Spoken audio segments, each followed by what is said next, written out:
Okay, we're going to take a quick look at underexposed and overexposed images and what you can do about them. Um, right here, we have an underexposed image, and you can tell that basically by looking up here.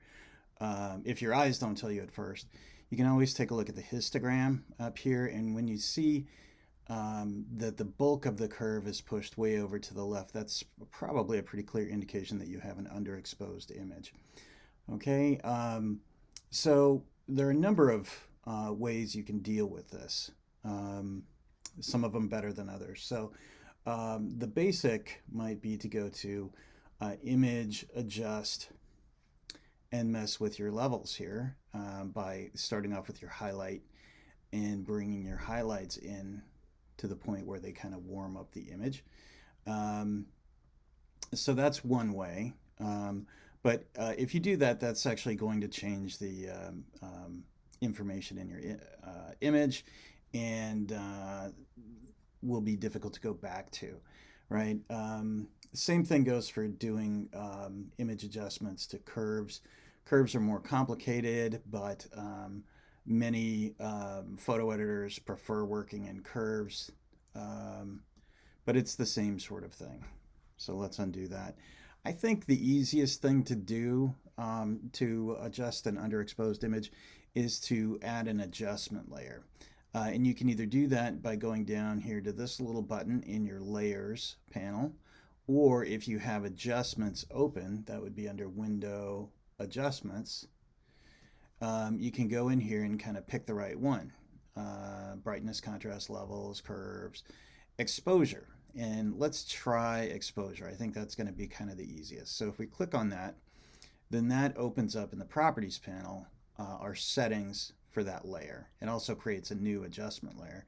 And all we need to do is take the exposure and move it to the right and bring the exposure back until we find just about where we want to be. And as you can see, what that does is it spreads your pixels out over a wider range of the histogram. And this is a dark image to begin with, so it's not like we want this evenly distributed across the histogram. Anyway, so for your test, this might be the easiest way to go. It's non-destructive, meaning that you can just turn that layer off and you have your original undamaged, unadjusted image right here. You can turn it back on and you continue to make adjustments as needed. So that's probably, for our purposes, the way to go for your test. So when you do that, you're just going to save it as is and upload it. Now, we also have a look at an overexposed image, right? And here, if we take a look at the histogram, you can see that all of the pixels are pushed up against the right.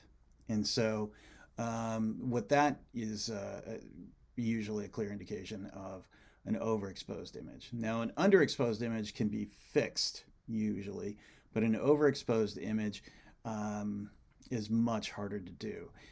If we would go through those same exercises, we could try doing an image adjust levels, and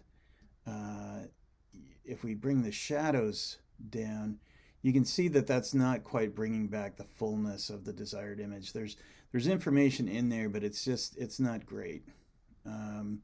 So if we cancel out of that, we could do the same thing with curves, image,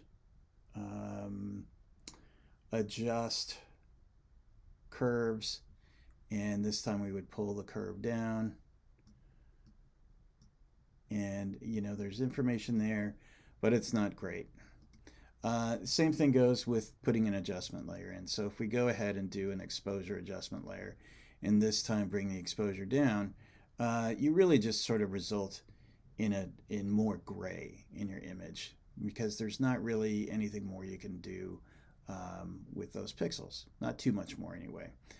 You can't play around with a lot of these settings, but just bear in mind that it's much easier to deal with an underexposed image than it is with an overexposed image.